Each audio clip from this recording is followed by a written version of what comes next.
Kajian ilmiah.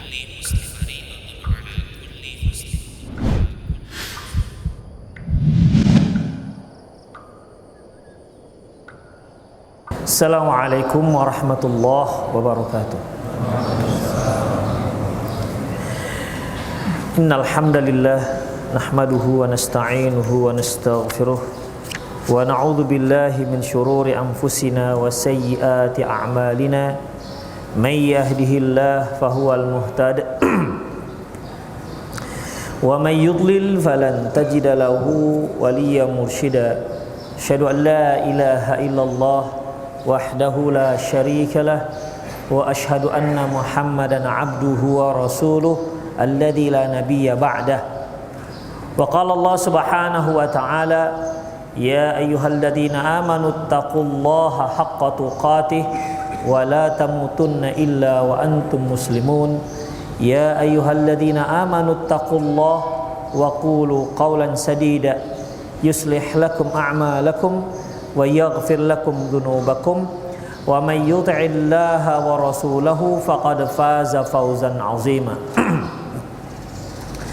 Ya ayyuhan nasu taqu rabbakumul ladzi khalaqakum min nafsin wahidah wa khalaqa minha zawjaha wa batha minhuma rijalan katsiran wa nisaa'a wattaqullaha alladzi tasaaluna bihi wal arham innallaha kana 'alaikum raqiba. Amma ba'du, asdaqal hadithi kitabullah wa khairal hadi hadi Muhammad sallallahu alaihi wasallam wa syarrul umur muhdatsatuha wa kullu muhdatsatin bid'ah wa kullu bid'atin dhalalah wa kullu dhalalatin finnar. Ikhwati wa akhwat rahimani Allah wa iyyakum. Alhamdulillah, Allah Subhanahu wa taala masih memberi kita kesempatan untuk menghirup udara di bulan Ramadan di hari yang keempat. Semoga Allah Subhanahu wa taala memberi terus kesempatan kepada kita, hidayahnya, inayahnya, taufiknya, hingga di bulan-bulan Ramadan ini kita mendekatkan diri kepada Allah Subhanahu wa taala, meningkatkan kualitas amalan dan meningkatkan kualitas kebaikan kita. Ikhwatiddin rahimanallahu wa iyyakum. Syariat Ramadan yang tercantum dalam soal Baqarah yang sudah sangat masyhur, kita dapat ambil beberapa kaedah, tapi untuk hari ini satu kaedah saja. Kaedah prinsip ataupun landasan yang dijadikan para ulama sebagai dasar dalam pengambilan hukum, dasar dalam agama, dalam masalah fikih. Ikhwatiddin rahimanallahu wa iyyakum. Baik. Allah Subhanahu wa ta'ala firman, Syahrul Ramadan alladzi unzila fihi al-Qur'an. Bulan Ramadan adalah bulan turunnya Al-Qur'an. Hudal linnasi wa bayyinatin minal huda wal furqan.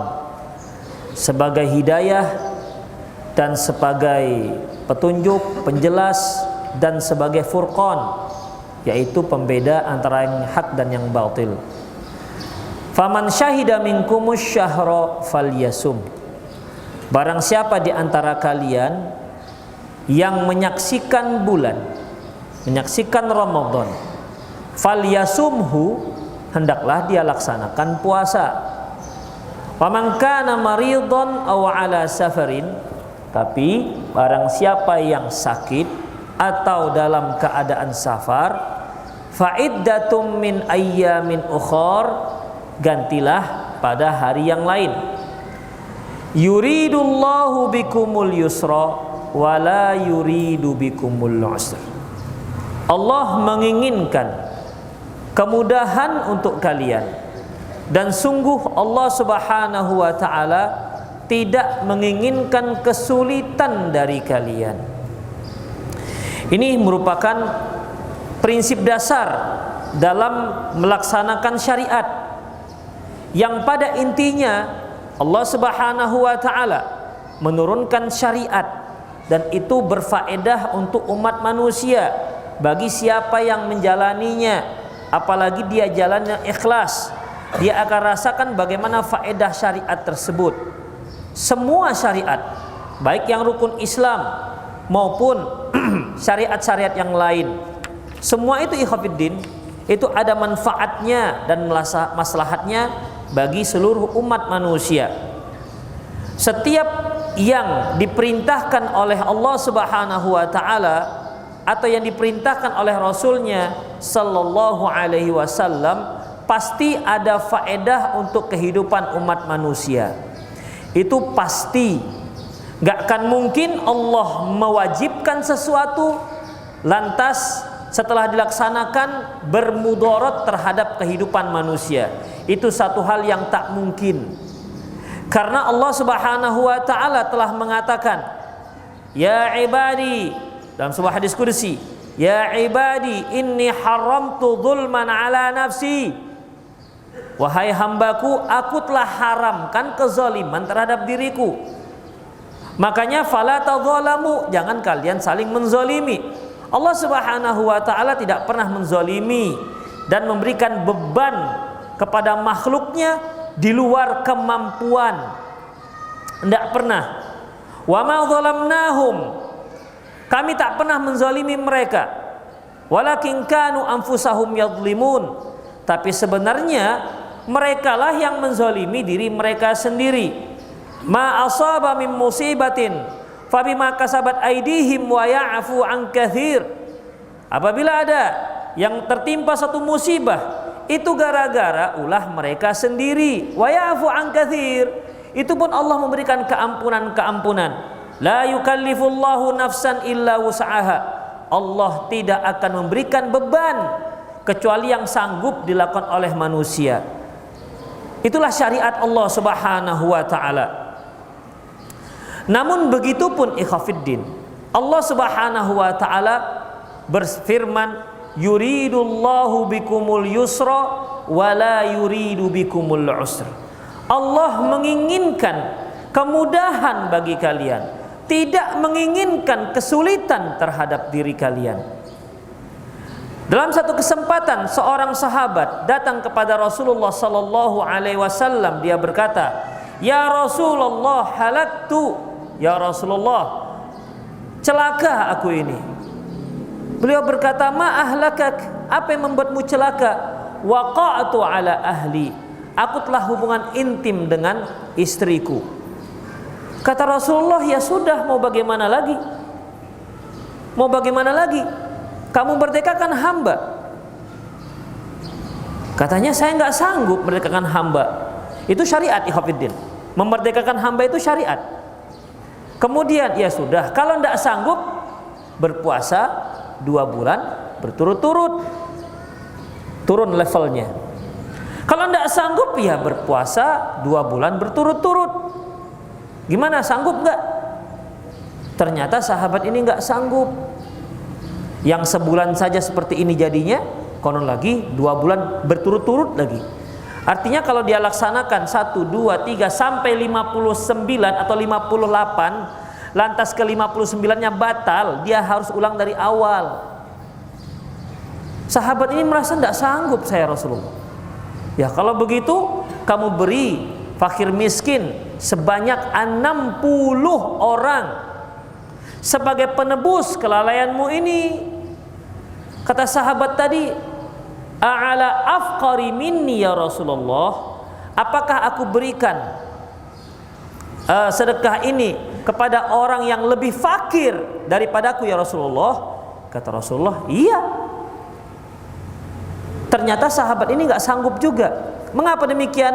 Kata sahabat ini, tidak ada satupun penduduk yang berada di antara 2 bukit. Madinah diapit oleh 2 bukit. Tidak ada seorang pun penduduk yang diapit, tinggalnya diapit oleh 2 bukit ini, kecuali yang lebih miskin dibandingkan aku. Mendengar itu ikhwatiddin, tertawa Rasulullah. Ya, tertawa. Tersenyum apa atau tertawa? Yang jelas tertawa Rasulullah SAW. Mungkin bahasa kita sambil geleng-geleng, betul lah. Gitu kira-kira. Tersenyum Rasulullah ikhwatiddin. Apakah harus seperti itu? harus dia berikan makan kepada fakir miskin, mau dia sanggup gak sanggup, ternyata juga tidak. Oh ya sudahlah, mau bagaimana lagi. Ternyata karena dia gak sanggup, Allah beri keringanan, Rasulullah beri keringanan. Yuridullahu bikumul yusra wala yuridu bikumul usra. Allah menginginkan kemudahan bagi kalian, tidak menginginkan kesulitan. Dan manhaj ini dipegang juga oleh Rasulullah SAW. Makanya ketika melihat sahabat ini ternyata toh juga dia tidak bisa memberi nafkah, memberi infak, sedekah 60 fakir miskin karena dia orang yang paling fakir di situ, maka Rasulullah beri keringanan. Tak lama kemudian datang seseorang membawa kurma, beberapa renteng kurma. Kemudian Rasulullah terima dan Rasulullah panggil sahabat tadi, berikan ini kepada keluargamu. Dari seharusnya dia yang memberi, akhirnya dia yang menerima. Coba, apa ada agama yang lebih mudah dibandingkan agama Islam? Tidak ada, ikhwatiddin. Yuridullahu bikumul yusra wala yuridu bikumul usra. Allah menginginkan kemudahan, tidak menginginkan kesulitan. Allah juga berfirman dalam surah Al-Hajj, "Wa ma ja'ala 'alaikum fid dini min haraj." Allah tak jadikan agama ini menyusahkan kalian. Allah tak pernah jadikan agama ini untuk menyusahkan kalian. Kalau ada satu syariat yang membuat hati kita sesak, merasa sulit, hanya ada dua kemungkinan. Ya, kita yang memang malas untuk melakukannya, berat terasa. Yang kedua, atau memang kita memang nggak mau melakukannya.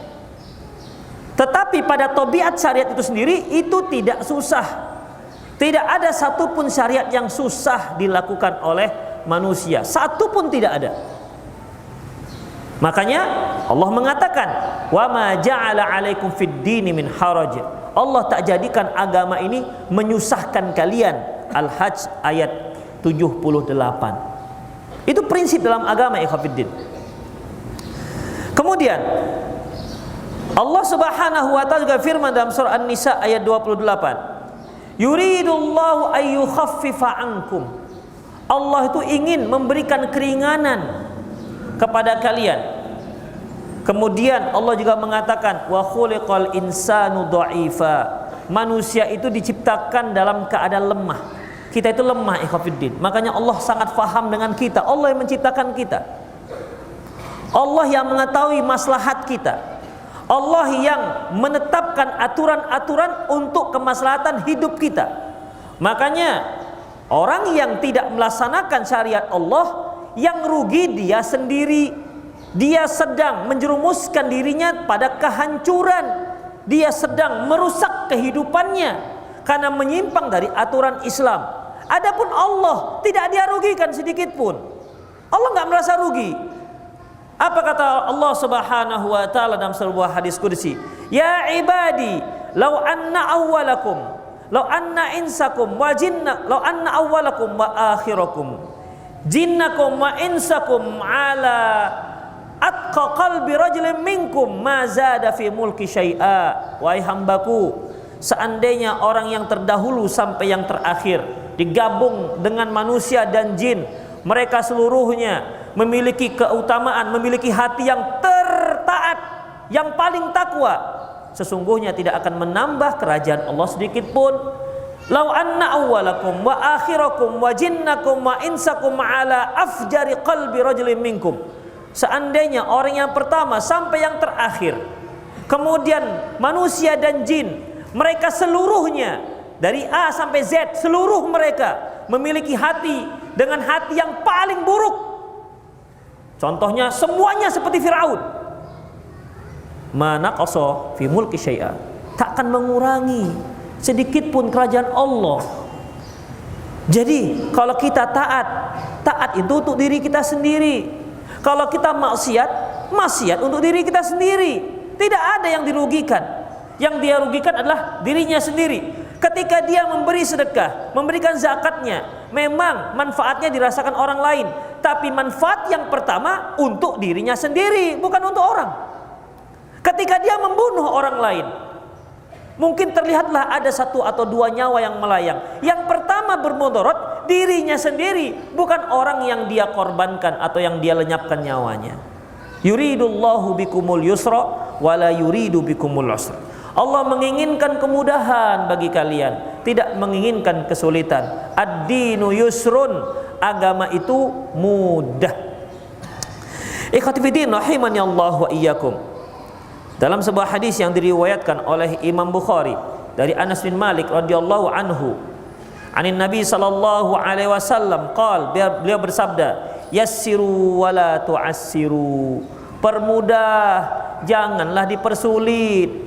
Ya, permudah, jangan persulit, tapi juga jangan dipermudah-mudah.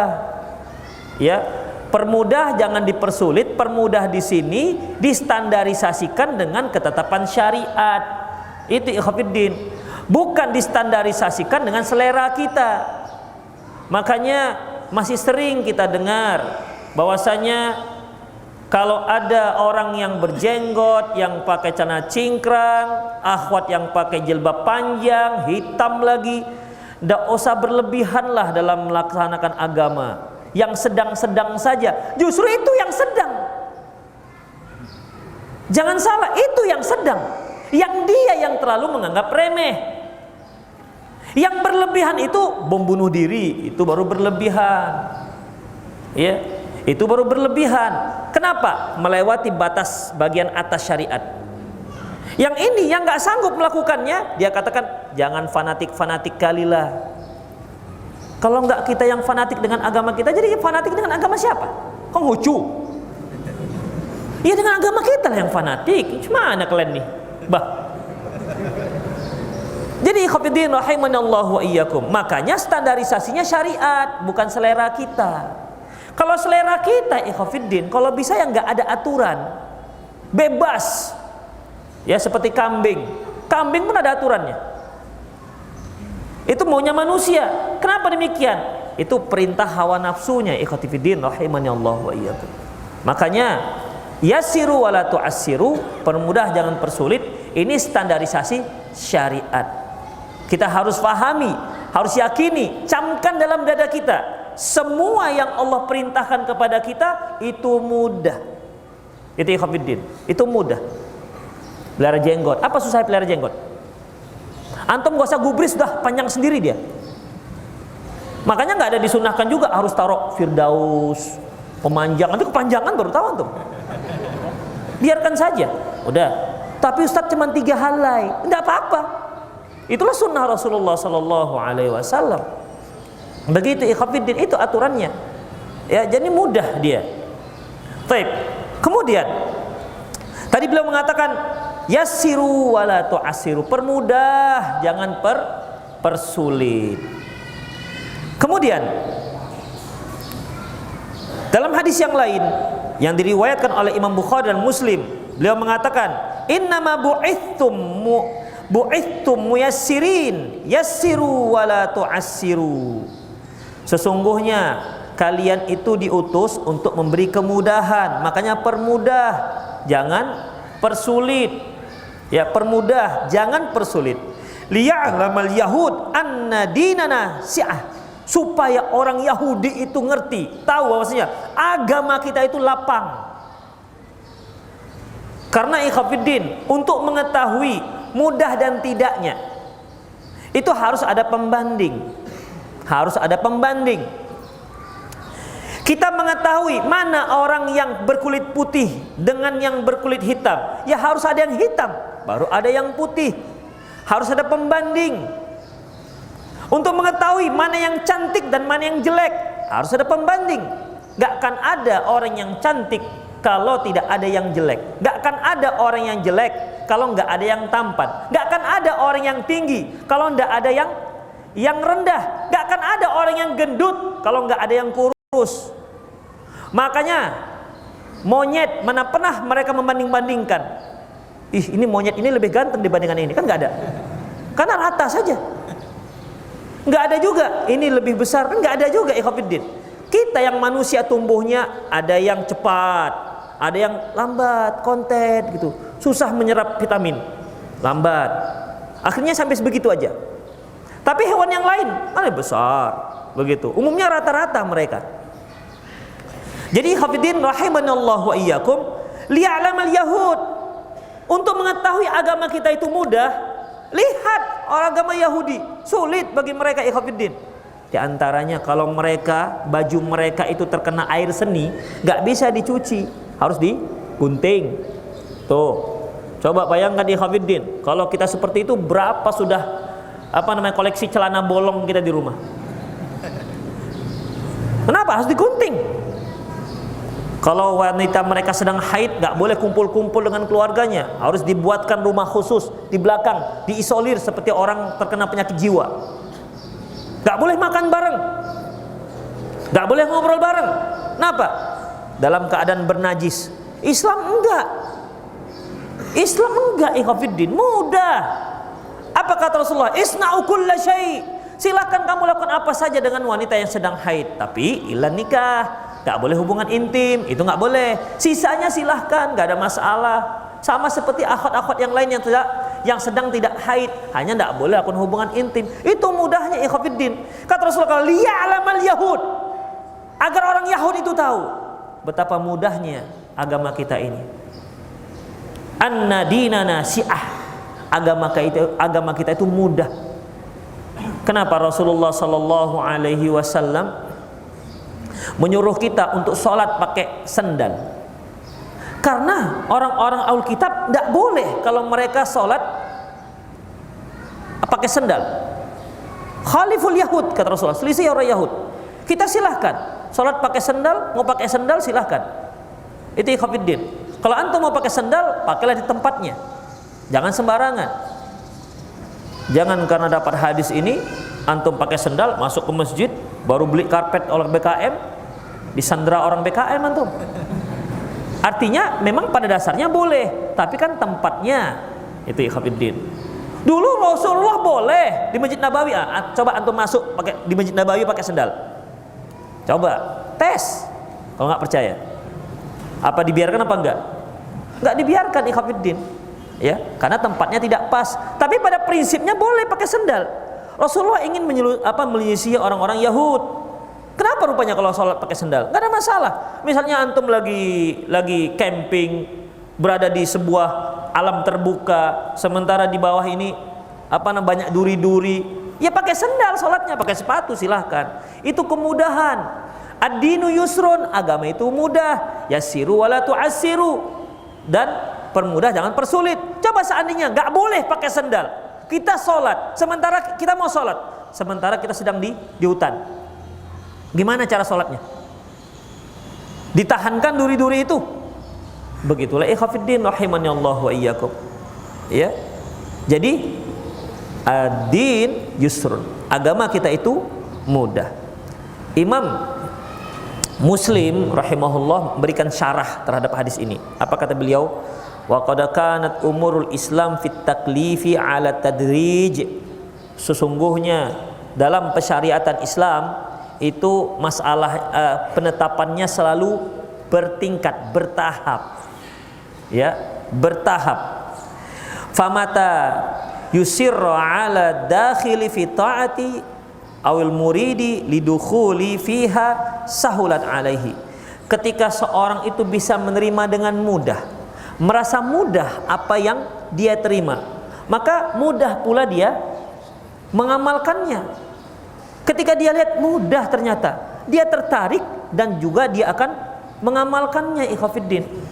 Ya, coba misalnya ada seorang akhwat yang belum pakai jilbab, bertemu dengan seorang akhwat yang sudah pakai cadar, pakai jilbab hitam sampai ke betis, ya, pakai sarung tangan. Dia ditanya, "Mbak, saya mau pakai jilbab, boleh nggak saya pakai jilbab kecil?" "Oh, nggak boleh, haram." Nggak bisa ikhwatiddin. Jadi gimana? Ya macam saya ini. "Oh gitu Mbak ya, maaflah, assalamualaikum." Jadi dia lari dari Islam, ikhwatiddin. Enggak apa, oh enggak apa-apa Mbak, enggak apa-apa, silakan, enggak apa-apa. Itu caranya ikhwatiddin, enggak apa-apa. Mas, saya mau ngaji, tapi saya enggak ada jenggot. Saya masih suka mencukur. Oh enggak apa-apa, ngaji aja. Begitu, jangan. Enggak boleh ikut pengajian kami kalau enggak pakai jenggot. Kerepot jadinya ikhwatiddin. Oh, kenapa begitu? Jenggot wajib. Sepakat 4 mazhab. Kerepot kita jadinya. Makanya permudah. Nanti pada satu saat ya, mereka juga akan sampai ke arah sana ikhwatiddin. Akan sampai pelan-pelan. Yang penting mereka terus belajar. Ya, belajar. Nanti lama-kelamaan mulai mereka banyak tahu. Kemudian muncul keinginan untuk mengamalkannya. Kalau dari awal sudah kita beratkan, enggak tertarik mereka dengan Islam ini ikhwatiddin. Ya, enggak tertarik. Apalagi kalau sudah pakai judul pengajian salafi. Itu nama salafi sudah berat di kepala mereka. Salafi. Ngeri nih. Kenapa? Image yang buruk di tengah-tengah masyarakat tentang dakwah salafi. Padahal Masya Allah orang salafi itu lembut-lembut, ya kan Pak? Iya, Bapak ini coba lembut Masya Allah. Tuh. Lembut-lembut, siapa bilang keras-keras? Itu ikhwatiddin. Yang keras itu kan yang memang salah dalam pengamalan. Ya, maksudnya keras terhadap orang lain. Terkadang kita itu keras terhadap orang lain, terhadap diri kita banyak toleransi. Terbalik. Seharusnya untuk diri kita nggak ada toleransi. Saya harus begini. Terhadap orang, ya nggak apa-apa. Sementara nggak apa-apa. Begitu seharusnya. Kita terbalik. Kalau untuk kita banyak toleransi. Kenapa Pak begini? Ya saya kan begini. Kan Rasulullah SAW bersabda. Nah, begitu dia. Yasiru wala tu'asiru. Kalau untuk orang nggak ada yasiru wala tu'asiru. Begitu. Satu. Yang kedua, kita salah penerapan buruk sangka. Kita selalu buruk sangka untuk orang. Untuk kita selalu baik sangka. Itu dia. Untuk diri kita selalu baik sangka. Sudah adzan belum ya maghrib? Sudahlah, kita harus baik sangka aja. Nggak bisa. Ya. Untuk dia baik sangka, untuk orang buruk sangka. Seharusnya untuk dia yang buruk sangka. Artinya, saya nggak bisa seperti ini. Ya, ini jangan-jangan saya itu memudah-mudahkan syariat. Begitu ikhwatiddin. Untuk orang beri kemudahan, berikan uzur, berikan baik sangka kita kepada mereka. Itulah ikhwatiddin. Jadi, famata yusirra 'ala dakhili fit ta'ati au murid lidukhuli fiha sahulat alaih. Ketika seorang itu mulai merasa mudah, maka ketaatan itu pun masuk dengan mudah dan dia pun bisa mudah melaksanakannya. Wa kanat akibatuhu ghaliban at-tazayud minha. Umumnya orang yang seperti ini menginginkan peningkatan. Ingin lebih. Kenapa? Dia sudah merasa senang ikhwatiddin. Ya, dia sudah merasa senang.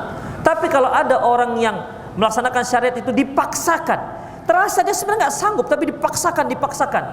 Maka yang seperti ini ikhwatiddin rahimanallahu wa iyyakum, wa mata asurat alaihi au syakka alla yadkhul fiha. Kalau dia merasa ini syariat sulit, tapi karena sistemnya doktrin, kamu harus begini, kamu harus begini, kamu nggak boleh begitu, kamu nggak boleh begitu, terdoktrin, dia mau nggak mau harus melaksanakan, tapi tidak dari hati yang dalam, tidak tulus dari hati yang dalam, merasa berat, maka ikhwatiddin wa indakhala aw syakka alla yadum. Kalaupun dia lakukan, ini biasanya enggak awet. Suatu hari akan berhenti. Itulah ikhwatiddin. Karena apa? Karena pada dasarnya dia merasa berat. Ketika doktrin-doktrin itu tidak ada lagi, dia akan kembali pada habitatnya semula. Itulah dia ikhwatiddin. Itulah agama ad-dinu yusrun. Agama itu merupakan agama Islam adalah agama yang mudah. Kemudian ikhwatiddin, Al-Hafiz Ibnu Hajar, kalau kita lihat apa yang dikatakan oleh Imam Muslim, memang benar ikhwatiddin bahwasanya pensyariatan itu selalu adanya tadarruj. Ya. Tadarruj itu bertahap, ya, bertahap demi tahap demi tahap.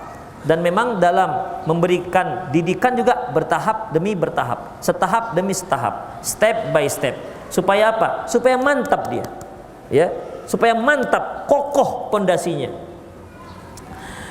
Saya berikan contoh seperti pensyariatan puasa.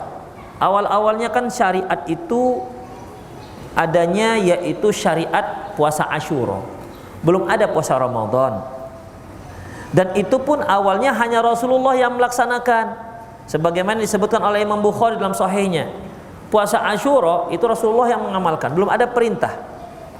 Ketika beliau sampai ke kota Madinah, beliau melihat penduduk kota Madinah melaksanakan puasa Asyura.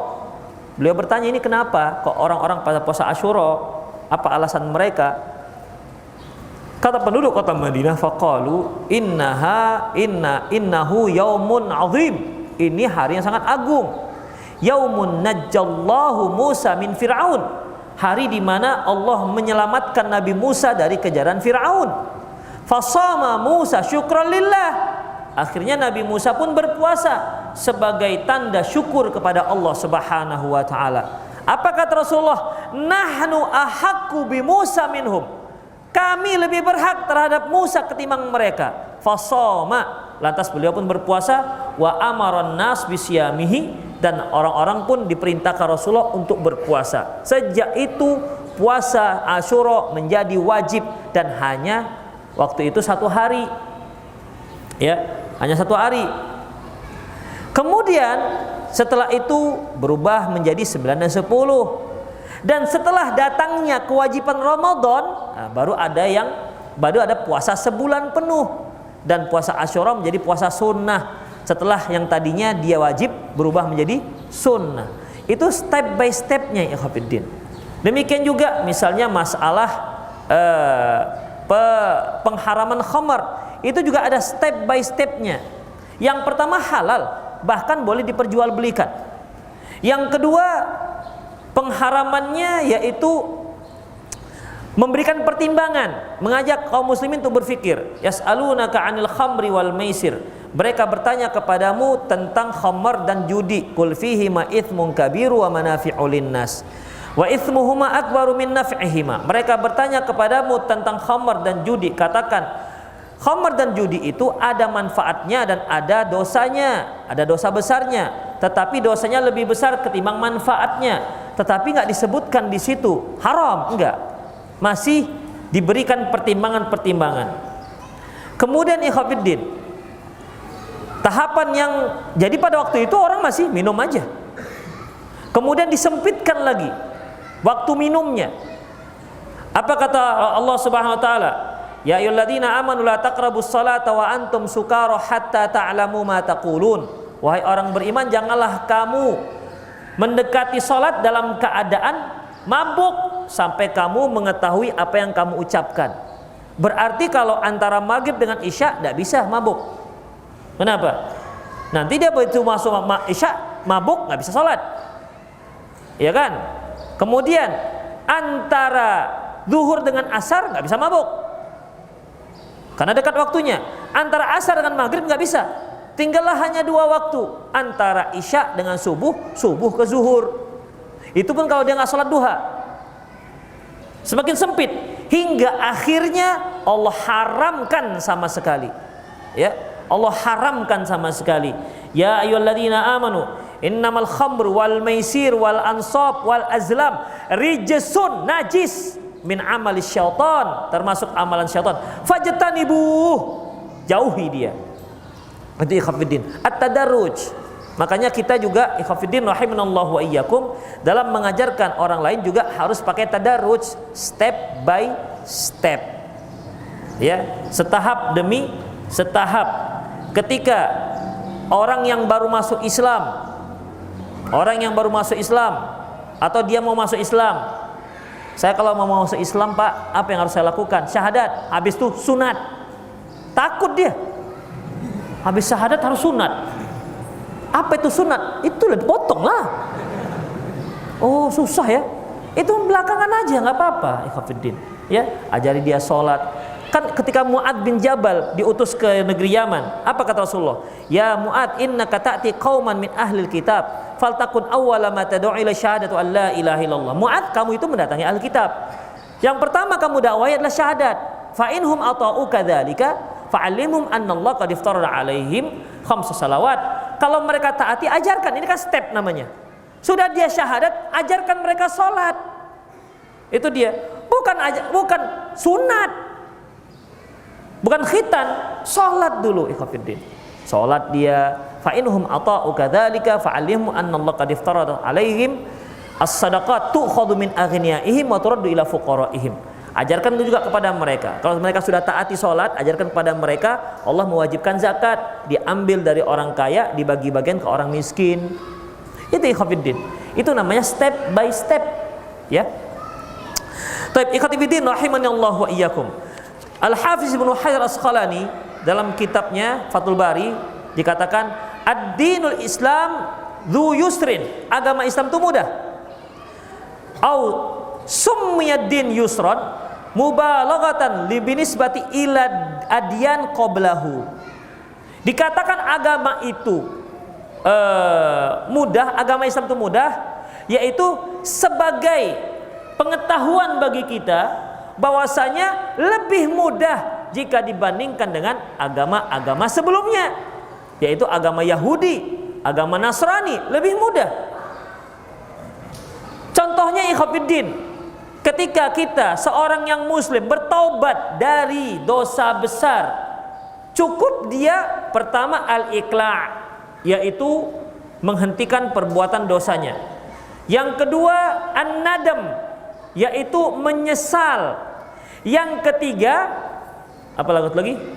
Al-azm, tekad. Ya, harus ada 3.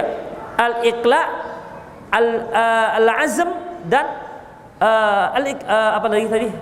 Al-iqla', an-nadam, al-azm. Jadi ada 3. Itu saja.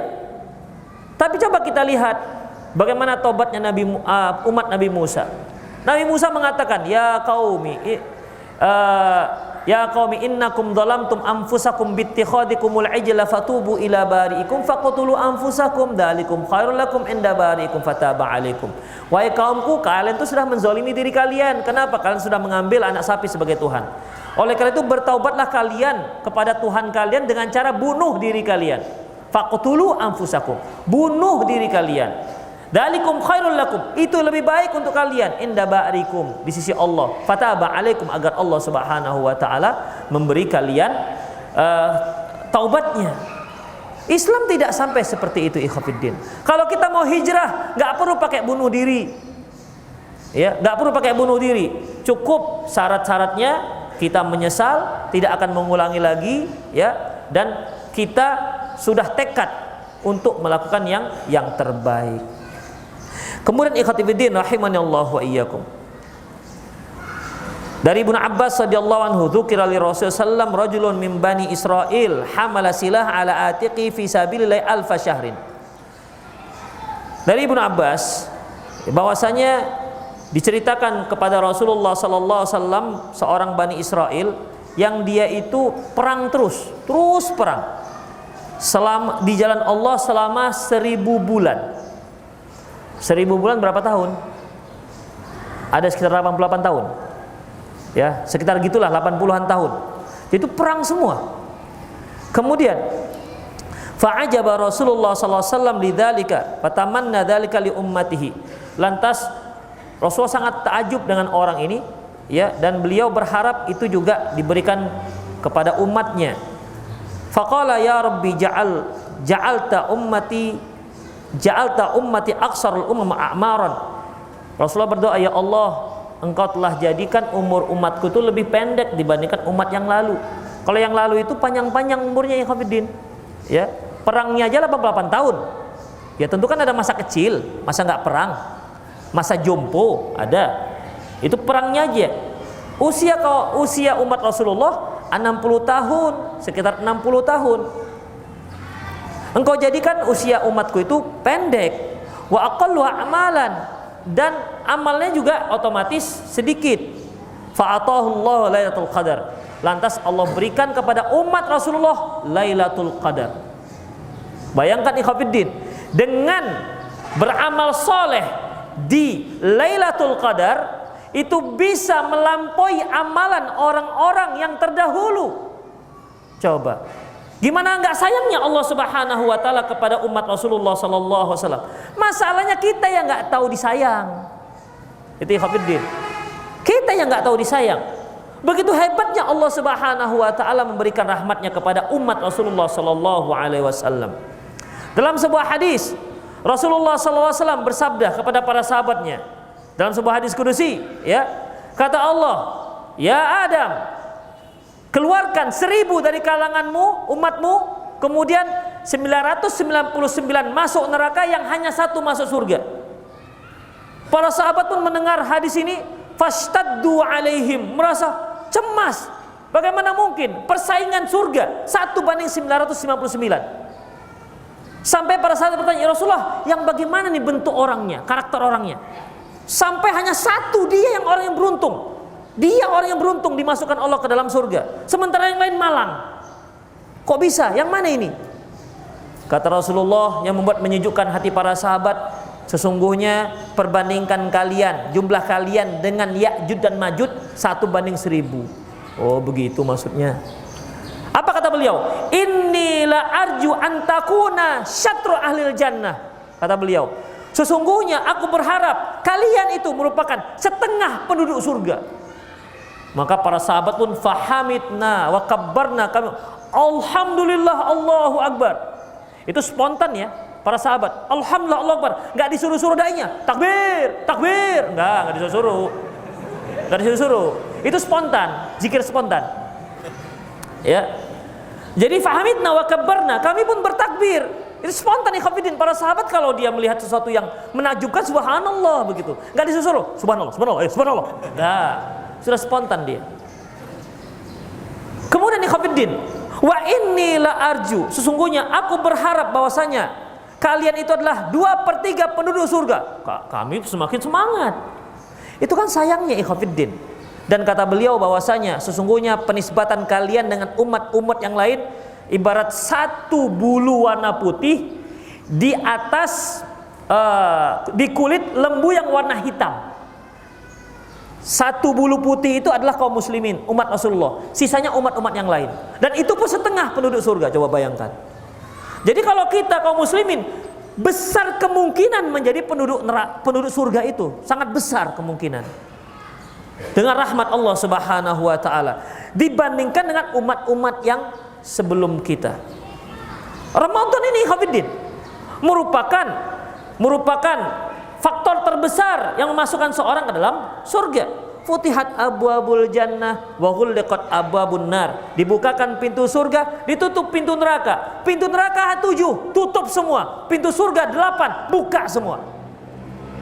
Rahmat Allah Subhanahu wa taala datang kepada kita. Itu ikhwatiddin. Kemudian ya, faqala lailatul qadri khairum min alfi syahr. Jadi turunlah yang namanya ada Allah berikan Lailatul Qadar ini untuk kaum muslimin umat Rasulullah sallallahu alaihi wasallam. Dari Abi Hurairah radhiyallahu anhu qala Rasulullah ad-dinu yusrun. Rasulullah bersabda, agama itu mudah. Fala yusaddad din ahadun illa ghalabah. Tidak ada seorang pun yang memaksa dirinya dalam agama ini kecuali pasti dia akan menemui kesulitan.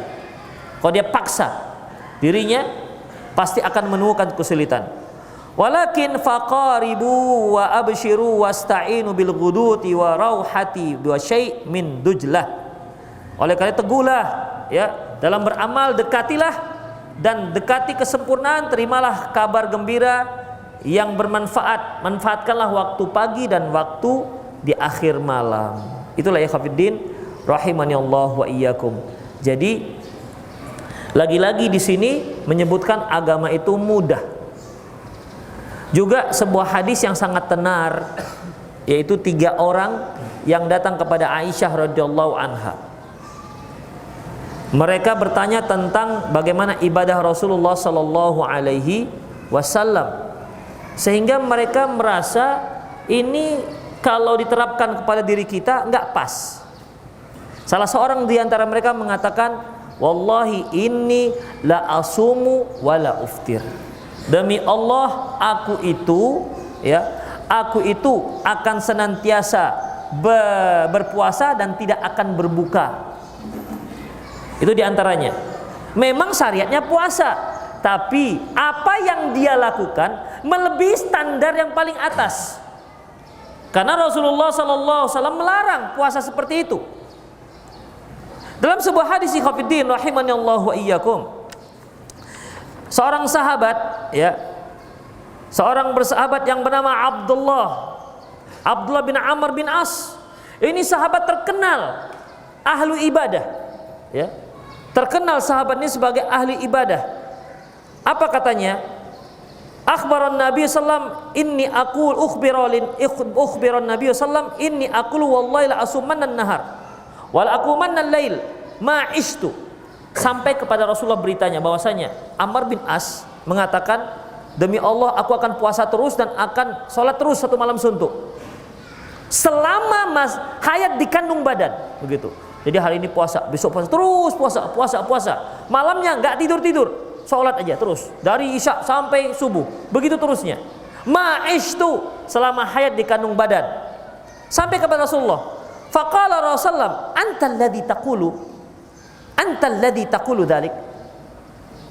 Ente yang mengatakan begitu, kata Rasulullah kepada Abdullah bin Amr bin As.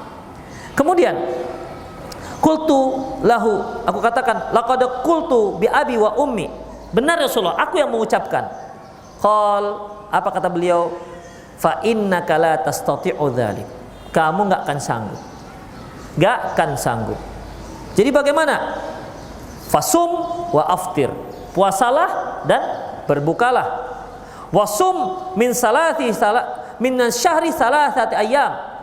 Puasalah kamu di setiap bulan 3 hari. Fa innal hasanat bi asyri amsalihha. Karena dalam satu hari satu kebaikan dilipat gandakan menjadi 10. Jadi kalau 3 hari dalam sebulan sama seperti puasa 1 bulan. Itu ikhwatiddin. Ya. Wadzalika mithlu siyamid dahar. Dengan demikian kamu seperti orang yang puasa setahun. Jadi bagi orang yang puasa 1 bulan 3 hari, 1 hari ini dikalikan 10, berarti kan sampai sebulan. Ya, kalau tiap bulan dia melakukannya, berarti dia sama seperti orang yang puasa 1 bulan penuh. Itulah kemudahan yang Allah Subhanahu wa taala berikan melalui lisan Rasulullah sallallahu alaihi wasallam. Tapi Amr bin As ini kan orangnya lagi semangat. Fa inni utiqu afdalu min dzalik. Ya Rasulullah, tapi aku sanggup lebih daripada itu. Kalau begitu sum yauman wa aftir yaumain. Kalau begitu ya puasa 1 hari, berbuka 2 hari. Faqultu inni utiqu afdal min dzalik ya Rasulullah, lebih daripada itu juga aku sanggup. Qal fasum yauman wa aftir yauman. Ya udah kalau begitu 1 hari puasa, 1 hari libur. Fadzalika siyamu Daud. Berarti kamu melaksanakan puasanya Nabi Daud. Wa huwa a'dalus siyam. Itu merupakan puasa yang terbaik. Itulah ikhwatiddin rahimani Allah wa iyyakum. Ya. Apa kata Abdullah bin Amr bin As di saat dia sudah tua? Apa katanya dalam sebuah riwayat? Ya. Ya laitani qabiltu rukhsata Rasulillah sallallahu alaihi wasallam. Wahai seandainya dulu aku menerima keringanan yang Rasulullah sallallahu alaihi wasallam berikan kepadaku. Jadi Abdullah bin Amr ini mengambil yang paling dahsyat, ya. 1 hari puasa, 1 hari enggak. Tapi nanti akhirnya kan pada 1 hari muncul yang namanya ketidakkuatan di saat usia sudah tua renta. Makanya dia katakan, ketika aku sudah tua ya enggak sanggup lagi 1 hari puasa, 1 hari enggak. Terbayanglah seandainya dulu saya menerima apa yang di Rasulullah sodorkan sebulan hanya 3 kali. Itu ikhwatiddin. Jadi ad-dinu yusrun wala yushadda, dan tidak ada seorang pun yang menyulitkan, memaksa dirinya melakukannya illa ghalabahu, kecuali dia akan kesulitan, merasakan kesulitan. Ikhwatiddin rahimani Allah wa iyyakum. Baik, jadi kita lihat refleksi daripada terkait dengan puasa Ramadan kita. Tadi telah kita bacakan ayat Syahrul Ramadan alladzi unzila fihil Qur'an hudal linnasi wa bayyinatin minal huda wal furqan faman syahida minkumus syahra falyasum wa man kana maridan aw ala safarin fa iddatun min ayyamin ukhra yuridullahu bikumul yusra wa la yuridu bikumul usra. Allah menginginkan kemudahan tidak menginginkan kesulitan. Kita mundur satu ayat sebelumnya, yaitu ya ayyuhalladzina amanu kutiba alaikumusiyam, wahai orang-orang yang beriman, diwajibkan kepada kalian berpuasa, kama kutiba alal ladzina min qablikum, sebagaimana diwajibkan kepada umat sebelum kalian, la'allakum tattaqun, agar kalian bertakwa. Ikhwati fiddin rahimani Allah wa iyyakum. Saya sering singgung masalah ini, yaitu bahwasanya di antara kasih sayang Allah Subhanahu wa taala kepada kaum muslimin, diwajibkannya berpuasa. Bukan disunnahkan, tapi diwajibkan. Allah tahu maslahatnya. Seorang yang berpuasa itu besar maslahatnya untuk dunianya, apalagi untuk akhiratnya. Gak usah tanya, hadits wala haraj kata orang Arab. Silakan kamu ceritakan tentang keutamaan puasa dan jangan disembunyi-sembunyikan, wala haraj, gak ada masalah. Terlalu banyak keutamaan beribadah puasa. Kita bicara masalah dunia kita sajalah. Karena seringnya itu orang kalau nggak kontan, nampak jelas, ya kurang yakin. Kalau dikatakan kamu dapat surga, mana surga? Nggak nampak. Bidadarinya cantik loh, mana cantik? Nggak begitu yakin dia. Tapi kalau sudah jelas-jelas, ikhwatiddin, ya bermanfaat untuk kehidupan dia, baru dia faham. Untuk kesehatan, semua ahli medis mengatakan bahwasanya yang namanya berpuasa itu bermanfaat untuk kesehatan. Makanya umumnya kalau sudah yang pensiun 60 ke atas tuh rajin puasanya, terasa ringan.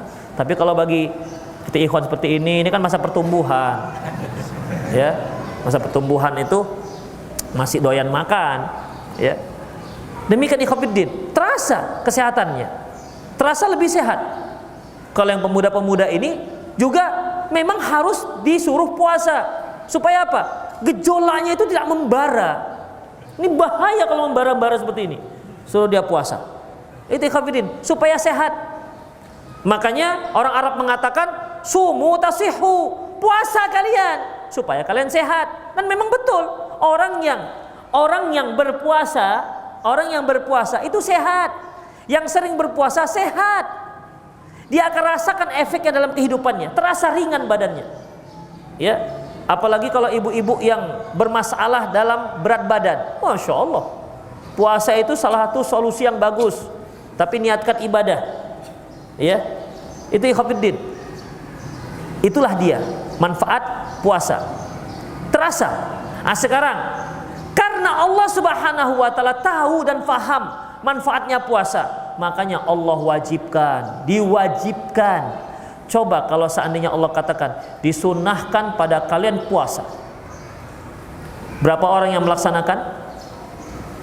Ada setengah kaum muslimin, seperempat, sepersepuluh, nggak ada.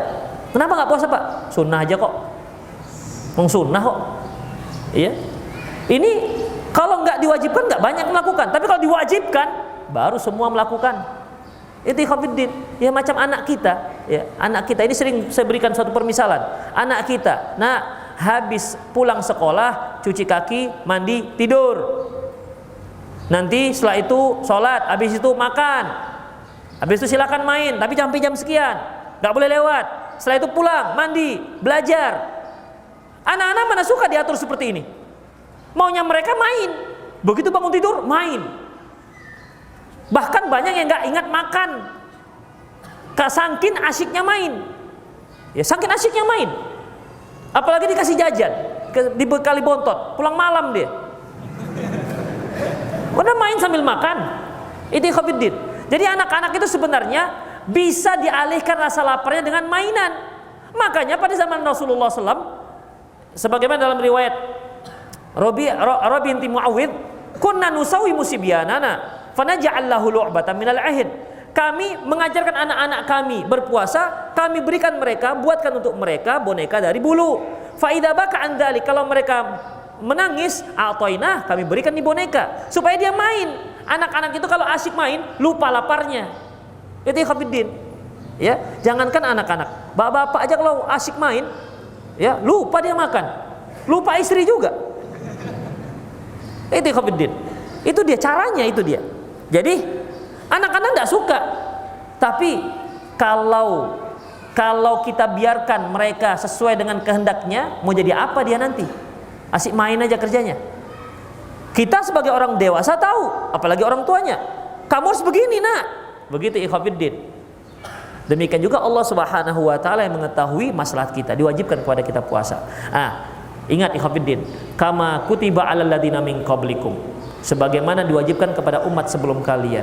Allah Subhanahu wa taala menyuruh kita sholat, tapi tidak disebutkan sebagaimana diperintahkan kepada umat sebelum kalian. Tidak ada.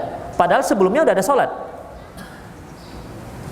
Seperti Allah Subhanahu wa taala berkata kepada Maryam, "Ya Maryam qunuti li rabbiki wasjudi warka'i ma'ar raki'in." Ya Maryam, taatilah Tuhanmu, sujud dan rukuklah kamu bersama orang-orang yang ruku.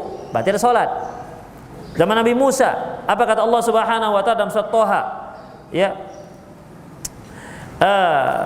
Wa aqimis salata li dzikri, tegakkan salat untuk mengingatku. Itu pada zaman Nabi Musa sudah ada salat. Tapi ketika Allah mewajibkan kepada kita salat, tidak ada pula disebutkan sebagaimana disebutkan kepada umat sebelum kalian. Tapi ketika mewajibkan Ramadan, sebagaimana diwajibkan kepada umat sebelum kalian, supaya kita merasa mudah. Artinya kita punya pembanding. Kenapa ya? Oh, rupanya sudah ada diwajibkan sebelum kita. Kita mulai banding-bandingkan. Rasulullah sudah memberikan perbandingan. Di antaranya sabda Rasulullah SAW, al-faslu baina siyamina wa siyami ahli kitab akalatus sahur. Pembeda antara puasa kita dengan puasanya orang ahli kitab makan sahur. Kemudian apa lagi? Yaitu menyegerakan buka puasa. Rasulullah SAW bersabda, la yazalun nas bi khair ma ajjalul fitr. Bahwasanya manusia akan senantiasa berada di atas kebaikan selama mereka menyegerakan buka puasa. Fa innal yahud yuakhirun. Karena orang Yahudi selalu menunda-nunda buka puasa. Itu perbedaannya. Berarti mana lebih mudah? Puasa kita apa puasa mereka? Puasa kita ada sahurnya, ya. Bahkan semakin lambat sahurnya semakin besar pahalanya. Lambatnya jangan sampai lewat batas ya. Jam 5 kurang 8 azan, setengah 5 kita makan. Begitu ikhwati. Itu lebih afdal ketimbang yang sahur jam 4, jam setengah 4. Itu ikhwatiddin. Jadi dia stok bensinnya juga masih banyak sampai siang hari. Jadi nggak lemes. Itu intinya ikhwatiddin. Mempermudah kaum muslimin. Ya, mempermudah kaum muslimin. Sebelumnya ikhwatiddin, kalau orang sudah tidur malam, bangun tidur tak boleh lagi makan. Mau kapan pun dia tidurnya. Itulah dia. Tapi kita enggak. Kulu washrabu hatta yatabayyana lakumul khaitul abyadu minal khaitil aswadi minal fajar. Makan dan minumlah kalian hingga jelas perbedaan antara benang putih dan benang hitamnya fajar. Silakan makan. Antum pada tarawih tidur, bangun, makan. Tidur lagi, bangun, makan, silakan. Pokoknya jangan sampai bangun, adzan subuh jangan makan lagi. Itu ikhwatiddin. Ditambah lagi dengan keutamaan-keutamaan. Padahal yang disuruh kita itu bersahur, itu kan mudah. Bukan disuruh kita gotong royong. Bukan disuruh kita untuk ibadah. Bukan, disuruh sahur untuk memperkuat puasa kita. Pertama, Rasulullah perintahkan tasahharu, bersahur kalian. Fa inna fi suhuri barakah. Karena sahur itu ada berkahnya. Yang kedua, pembeda antara puasa kita dengan puasanya ahlul kitab. Yang ketiga, tasahharu walau antu jurata minal ma. Bersahurlah kalian walaupun hanya dengan seteguk air. Fa innallaha wa malaikatahu yusholluna 'alal mutasahhirin. Karena sesungguhnya Allah dan malaikat bersalawat terhadap orang yang bersahur. Kalau ayat yang biasa, innallaha malaikatahu yusholluna 'alan nabi. Ya, nabi. Tapi ternyata yang bagian seperti ini juga Allah berikan kepada orang yang bersahur. Coba. Sudahlah makan, mendapat salawat dari Allah Rasulnya. Pembeda antara yang puasa kita dan puasa ahlu kitab, ada berkah lagi, Masya Allah. Apa lagi kurangnya coba Islam ini? Apa lagi kurang yang mudahnya? Mau mudah macam mana lagi? Iya loh Ustaz, kalau bisa gak usah puasa. Masya Allah. 1 jam saya jelaskan gak paham juga berarti. Itulah ikhwatiddin, mudahnya ya kan? Mudahnya syariat Islam sampai seperti itu ikhwatiddin. Apa kata Syekh Syekh Ali Hasan dalam kitabnya Sifatus Shaum? Seandainya tidak ada ijma' para ulama sebelumnya yang menyatakan bahwasanya bersahur itu sunnah muakkad, niscaya akan aku fatwakan sahur itu hukumnya wajib. Seandainya tidak ada ijma'nya para ulama bahwasanya sahur itu sunnah muakkad, sudah kukatakan sahur ini hukumnya wajib. Tapi kan ada sudah ijma', nggak bisa dibongkar dengan pendapat setelahnya. Itu ikhwatiddin. Ya, saking pentingnya sahur. Sudahlah sahur diperlambat semakin bagus, buka puasanya pun semakin cepat semakin bagus. Insya Allah kan. Begitu Allahu Akbar langsung makan. Itu kafirin. Kalau ada orang yang tahan, ambo beko silah terawih ambo beko, babuko habis terawih, masih kuat kok. Pak silakan buka. Enggak, saya habis terawih masih kuat, alhamdulillah. Wa syukrulillah. Nggak ada cerita itu. Ya. Yang buka cepat itu lebih bagus. Coba, gimana nggak mudahnya syariat Islam? Banding-bandingkan dengan umat sebelumnya, ternyata jauh lebih mudah. Ya, ternyata jauh lebih mudah. Kemudian ikhwafiddin, ayat berikutnya Allah katakan ayyaman ma'dudat. Ayyaman ma'dudat, hari-hari yang ma'dudat, yang terhitung. Ya kalau bahasa kita ya hanya beberapa hari. Allah sebutkan hanya beberapa hari. Coba kalau sebutkan 30 hari. Mendengarnya pun kita sudah pening. 30 hari lama kali. Sebulan gitu kan. Enggak, tapi ayyaman ma'dudat. Wah, cuman berapa harinya. Kalau antum pergi merantau, bang berapa lama kerantauan? Paling hanya berapa bulan di. Udah 4 tahun nggak pulang-pulang, kan beberapa bulan juga. Tapi ketika berpisah itu kan nggak berat kali. Coba berapa lama Dik? Berapa lama bang perginya? Ya paling nggak 10 tahun lah Dik, baru abang pulang. Berat, menangis dia. Ya, bercucuran air mata. Tapi jangan sedih ya Dik, hanya beberapa bulan aja, nggak lama. Ya, nggak lama. 10 tahun tak lama. Ya, nggak lama. Ikhwafiddin, makanya kalau pedagang itu kalau dia jualan berapa harganya? Harganya misalnya 100.000, dia bilang 250.000. Berapa ini bang harganya? 250.000 aja. Bukan 250.000-nya itu yang murah, ajanya itu yang buat murah. Ajanya itu. Itu namanya uslub dalam berbicara. Ya. Ada lagi yang memasang bandrol, berapa harganya? 1.999 perak. 1.999.999 perak. Kalau dikatakan berapa harganya di sana? 1 jutaan. Di sebelah 2 juta harganya. Padahal kalau kita kasih 1 juta, tak balik itu 1 perak itu. Tetap 2 juta harganya. Tapi secara psikologi lebih mudah. Makanya kalau ada orang jual perumahan, berapa harganya? Sekian jutaan. Pakai jutaannya itu antum jangan lupa ya. Ya. Harganya misalnya berapa? 500 juta. Mungkin 600 juta. Atau kaplingan, harganya mungkin sekitar 70 juta. Maka disebutkan sekitar 70 jutaan. Annya itu lihat, itu an itu bertambah itu. Oh, Pak, tapi juta. Ini 70 juta. Lihat itu ada annya tuh. Ada annya. Artinya lebih daripada 70 juta. Itu uslub dalam bicara ikhwafiddin. Ayyaman ma'dudat. Kemudian, begitupun kata Allah, "Faman kana minkum maridun aw ala safarin fa iddatun min ayyamin ukhar." Ya barang siapa di antara kalian yang sakit atau safar, boleh diganti hari yang lain. Silakan. Itulah kemudahan Islam. Jadi kalau kalian sakit dan sanggup puasa, silakan ganti di hari yang lain. Tentunya sakit yang berpengaruh terhadap puasa. Yang berpengaruh terhadap puasa. Tapi kalau sakitnya bisulan di paha, itu kan nggak berpengaruh, ikhwafiddin. Denyut-denyut sedikit biasa. Dia puasa nggak puasa tetap denyut itu. Ya, nggak ada pengaruhnya. Itu ikhwafiddin. Ya, jadi yang sakit menyulitkan untuk puasa, silahkan dia nggak puasa. Yang safar juga silahkan, dia mau puasa silahkan, nggak puasa juga silahkan. Itu namanya kemudahan dari Allah Subhanahu wa Ta'ala. Wa 'alal ladzina yutiqunahu fidyatun ta'amu miskin. Bagi siapa-siapa yang sanggup, dia bisa membayar fidyah. Ini untuk orang-orang yang orang-orang tua yang sudah nggak sanggup puasa, boleh bayar fidyah. Itu dia. Bukan orang yang tua nggak sanggup puasa tetap dipaksa. Ustadz, saya udah nggak sanggup lagi puasa. Nggak bisa, Bapak puasa. Kalau nggak, Bapak tahu nggak ini rukun Islam ini? Bapak harus puasa. Harus. Meninggal nanti Ustadz. Nggak apa-apa. Syahid. Waduh. Kapok kita kalau seperti ini, Hafiddin. Islam itu memudahkan kok. Ya. Jadi dalam masalah ini boleh dia bayar fidyah.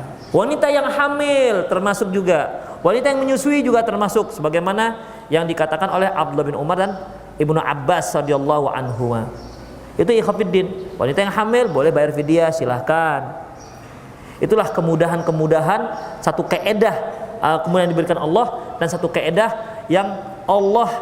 yang dapat kita ambil dalam ibadah Ramadan, yaitu ad-dinu yusrun, agama itu mudah.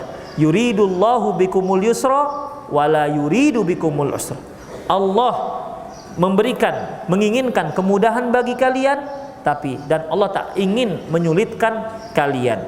Muncullah satu kaidah dalam ilmu fikih, dalam ilmu usul fikih, yaitu al-masyaqqatu tajlibut taisir.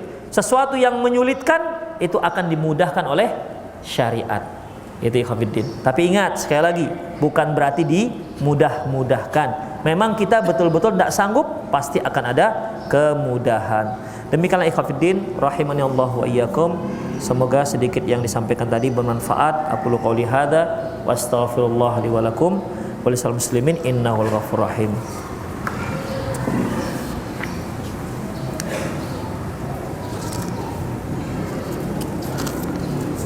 Sampai jam berapa biasanya kita? Setengah 12 ya? Hah? Jam 12? Lama lagi ya? Udah terasa ya?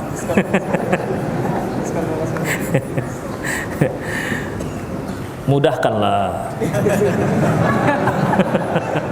Iya, mudahkanlah. 12 kurang 15 ya. Antum kan juga sudah lemes kan? Itu dia. Hah? Assalamualaikum warahmatullahi wabarakatuh. Ustadz, saya berprofesi sebagai ojek online. Bagaimana hukumnya jika saya mengantar membelikan makanan pada saat jam berbuka?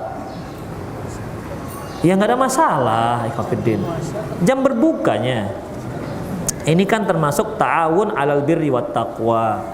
Artinya tolong menolong dalam perbuatan kebaikan dan ketakwaan. Nggak ada masalah kalau untuk berbuka. Terus bagaimana kalau seandainya di siang hari saya diminta untuk membelikan makanan, ya tentunya kan ketika seorang itu minta beli makanan, kalau dia muslim apa tidak, kalau dia muslim, dia sakit apa tidak, kemudian kalau dia sedang haid apa tidak. Demikian ikhwatiddin. Jadi kalaupun di siang hari ada yang buka toko makanan, pada dasarnya nggak ada masalah. Tapi buat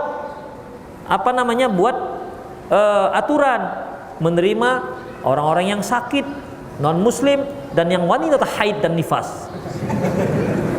Jangan dibuat tenda.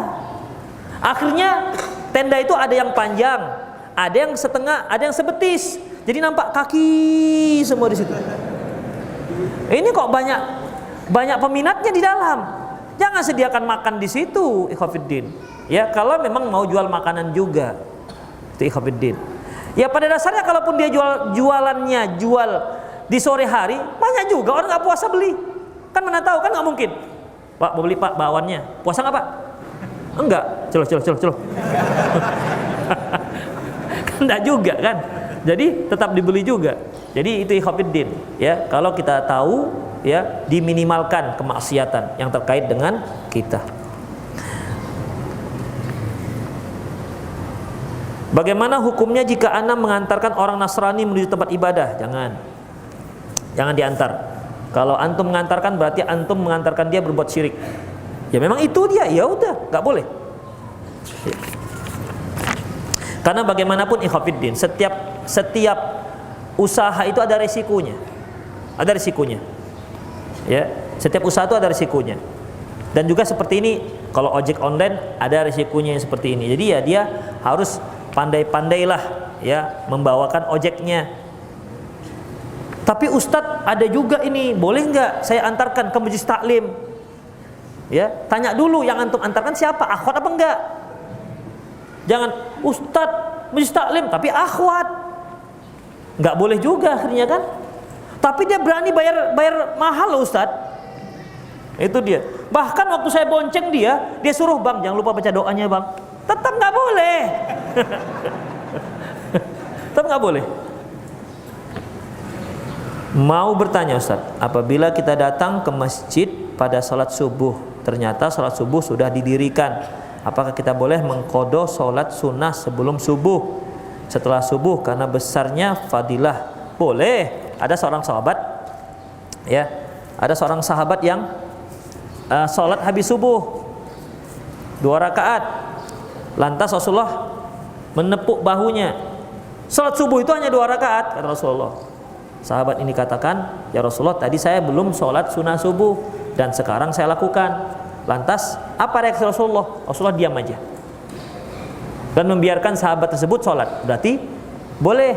Kalau nggak boleh tentu beliau sudah larang. Ikhwafiddin. Tapi sahabat ini melakukan bukan tiap hari. Ini tiap hari ngapain sholat? Nggak sempat. Senin nggak sempat, Selasa nggak sempat, Rabu nggak sempat. Itu sudah ba'diyah sudah. Kalau harus terus-terusan dilakukan. Ya, nggak ada juga ceritanya nih sahabat terus melakukannya. Jadi memang dia sudah terbiasa sebelum, tapi mungkin kadang-kadang dia terlambat, maka dibolehkan. Terkait belajar ilmu agama dengan step by step, jika si penuntut ilmu meninggal sebelum berada pada step yang benar, bagaimana amalannya? Iya, stepnya yang benar lah, dari awal sudah benar, ya. Dari awal stepnya sudah benar. Misalnya ikhwatiddin, ada orang minta ajarkan antum sholat. Bagaimana? Ajarkan yang 5 waktu. Jangan ajarkan sholat duha, sholat istisqa, sholat khauf, apalagi sholat nanti itu, sholat yang wajib-wajib dulu. Jadi step by step bukan berarti untuk pertama-tama Pak, sholat zuhurnya 2 rakaat dulu ya. Nanti asar 2, enggak begitu. Jadi step by stepnya itu juga yang syar'i. Untuk Bapak karena pertama-tama dosisnya subuh 1 kali 1, zuhur 2 kali 1. Enggak begitu. Tetap dia. Tapi yang lain nanti dulu. Begitu ya Hafiddin. Ya itu yang dimaksud. Nah, ketika dia belajar Ramadan, ya udah ajarkan puasa Ramadan 1 bulan wajibnya. Jangan untuk Bapak setengah hari dulu. Itu anak-anak kecil bisa. Yang belum sanggup puasa, Bapak setengah hari dulu. Dan sementara Bapak karena baru mulai dari subuh sampai jam 8 dulu. Nanti tahun depan naikkan jam 9. Naikkan jam 10, mati dia. Antum tanggung jawab. Itu step-step salah seperti itu, ikhwatiddin.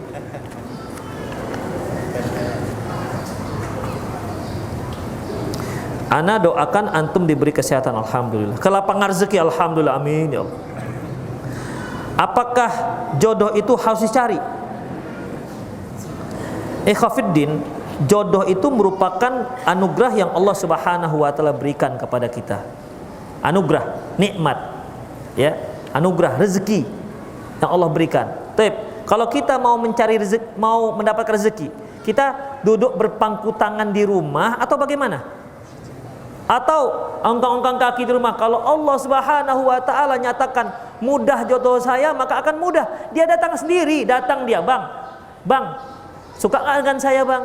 Kalau Bang suka, oke, ayo kita lanjut ke pelaminan. Ada begitu? Tidak ada. Tetap harus dicari. Kita makan harus dicari. Walaupun memang Allah Subhanahu wa taala sudah sediakan itu, tapi yang Allah sediakan itu harus tetap diusahakan. Makanya jodoh itu salah satu rezeki yang harus dicari, harus ada usaha. Makanya Rasulullah Shallallahu Alaihi Wasallam mengatakan tungkahun nisa li arba'atin, wanita itu dinikahi dikarenakan 4 hal. Artinya apa? Dicari, itu dipilih-pilih, ya, dipilih-pilih. Enggak yang penting akhwat, perempuan, putih, hidup, enggak begitu. Ya, dia ada yang agamanya bagus, begitu. Demikian juga kalau antum mau mencari yang kedua. Enggak harus yang penting ada yang mau, jangan seperti itu. Sama kriterianya seperti mencari yang pertama. Sama, ya, yang solehah, kalau bisa yang cantik-cantik, kalau bisa yang keturunan bangsawan yang berdarah biru, silahkan. Berarti antum sediakan jarum itu, jarum biru gitu. Yang berdarah biru silahkan. Kalau mau pas dapat yang kaya silahkan. Anak tunggal, bapak yang mau meninggal, pas sekali itu dah. Itu ikhwatiddin, silahkan, gak ada masalah. Jadi tetap sama pencariannya seperti yang pertama. Ya kalau kita lihat ikhwatiddin, ya banyaknya itu yang terjadi, yang penting ada yang mau. Ya kalau ada yang mau jadi kedua, oke, gak ada masalah. Ya itu keliru yang seperti itu. Sama seperti mencari. Ustadz kalau begitu susah lah. Ya sudah, kalau susah sabar dulu antum. Banyak-banyak puasa. Karena pemuda yang disuruh berpuasa itu tidak hanya pemuda yang belum nikah, yang sudah nikah juga. Yang sudah nikah tapi voltasenya 5000 ampere, itu puasa juga dia. Tapi kalau antum ampernya 150 watt, kadang-kadang ada cahaya, kadang-kadang redup, itu nggak perlu puasa, nggak perlu. Itu perlu voltase, ya, transformator supaya menaikkan cahayanya. Itu kalau puasa juga meninggal dia, nggak ada lagi cahayanya. Apakah jodoh itu sudah tetap? Sudah tetapkan ikhwatiddin, tapi tetap dicari. Itu ikhwatiddin. Ustaz, saya sudah lama mencari tapi nggak dapat juga. Ya mungkin jodoh antum belum lahir. Kan bisa saja usia 30 tahun belum juga dapat jodoh. Ternyata jodohnya dapat di saat dia berusia 50 tahun. Ketika dia ngomong masih 30 tahun. Berarti kan ketika dia bicara itu belum lahir. Jodoh dia apa? 20 tahun. Berarti kan belum lahir waktu itu. Dia ngomong 50 tahun. Oh ini berapa deh usianya? 20 tahun. Bapak 50 tahun. Oh berarti waktu saya ngomongan ustadz itu adik belum lahir ya. Betul apa kata ustadz itu? Kan bisa saja seperti itu ikhwatiddin. Ya. Jadi nggak ada yang mustahil. Tetap dicari.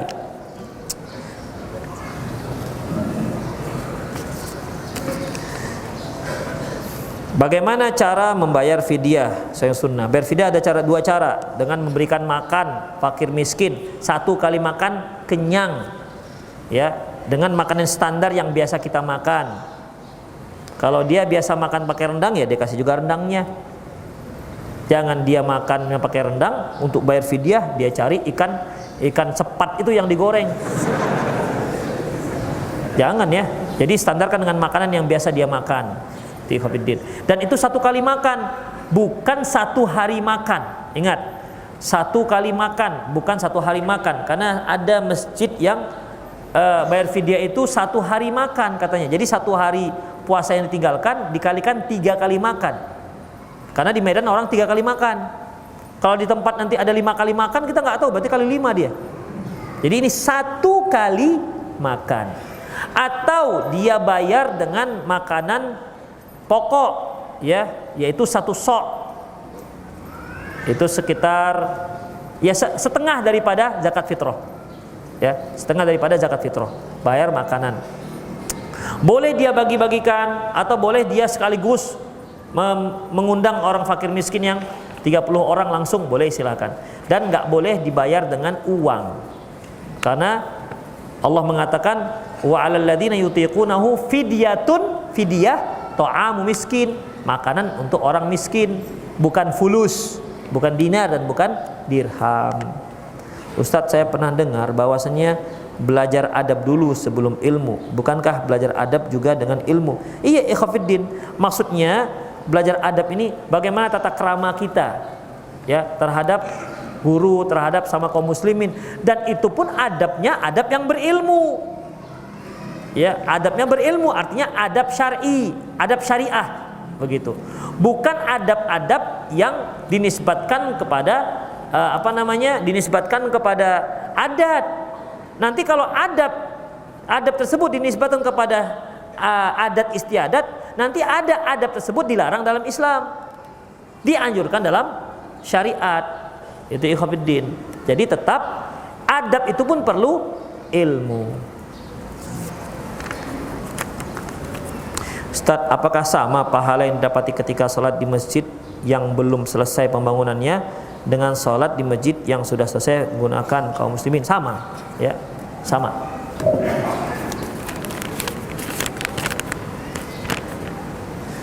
Bagaimana cara mengganti puasa, membayar fidyah bagi wanita yang hamil dan menyusui? Kejadian ini sudah lama sekali karena sudah besar angkanya anak-anak dan dulu dia masih bodoh dan belum sampai ilmunya. Ini bagaimana Ustadz? Karena anak ada 4 orang, belum lagi puasa, tinggal di masa haid dan sudah berlarut-larut lamanya. Ya, kalau wanita, itulah salah satu ikhwatiddin kemudahan yang Allah Subhanahu wa taala berikan. Ad-dinu yusrun, agama itu mudah. Ya, bagi wanita yang hamil dan yang menyusui, ini haid apa hamil tadi? Hamil. Wanita hamil yang menyusui, bagi kaum ibu-ibu itu bisa ada kesulitan, bisa juga enggak.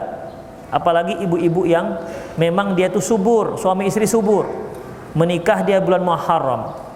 2 minggu kemudian sudah isi, istilahnya sudah hamil. Muharram, Safar, Rabiul Awal, Rabiul Akhir, Jumadil Awal, Jumadil Akhir, Rajab, Sya'ban, Ramadan dalam keadaan hamil besar.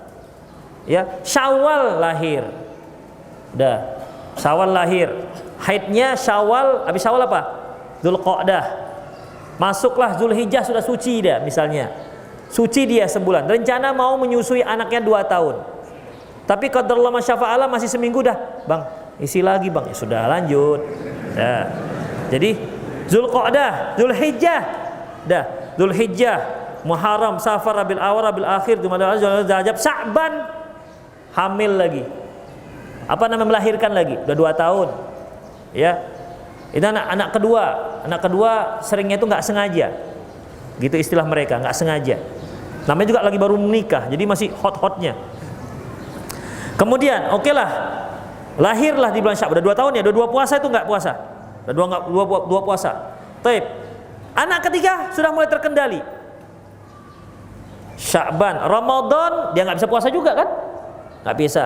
Kemudian bagaimana ikhwatiddin? Kemudian hamil, menyusuilah setahun. Setahun dapat lagi Ramadan. Terus kapan dia mau menyelesaikan? Kalau anaknya oke lah dia setiap tahun. Kalau misalnya 2 tahun sekali hamil ditambah dengan menyusui. Kalau 5 anaknya hamil nyusu lahir, hamil nyusu, hamil nyusu, hamil nyusu. 5 anaknya ikhwatiddin. Berarti berapa Ramadan? 10 Ramadan harus dia qadha. Itu kalau dia nego dengan suaminya, bang kita 50-50 bang, abang 5 bulan saya 5 bulan, mau nggak suaminya itu? Mana mau, dek maaf dek, masalah ini nafsi-nafsi.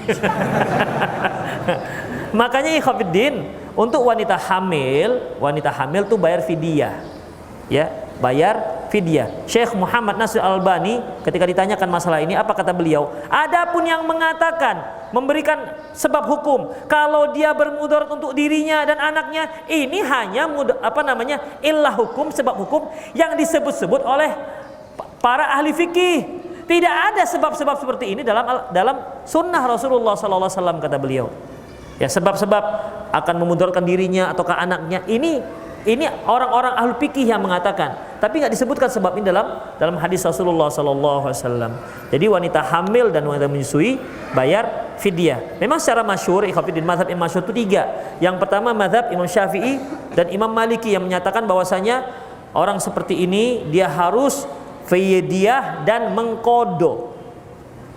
Mazhab Imam Abi Hanifah, orang yang seperti ini, wanita seperti ini dia harus mengqadha, tak boleh bayar fidyah.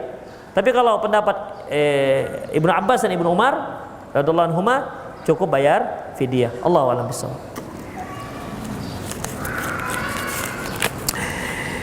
Suami istri sama-sama kerja. Pada bulan Ramadan penghasilannya kurang, apakah boleh uang istri membayar zakat? Ikhwatiddin, uang kurang itu kan bukan berarti dia nggak sanggup bayar zakat, kan beda. Pendapatan berkurang, biasanya pendapatannya 1 M, kali ini turun menjadi 900 juta, kan berkurang, tapi kan bukan berarti nggak sanggup zakat.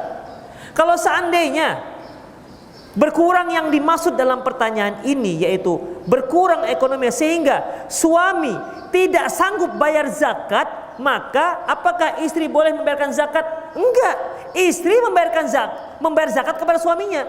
Bang, abang kan Ramadan ini miskin kali, ku tengok. Inilah zakat saya untuk abang. Udah boleh. Ya, yang nggak boleh sebaliknya.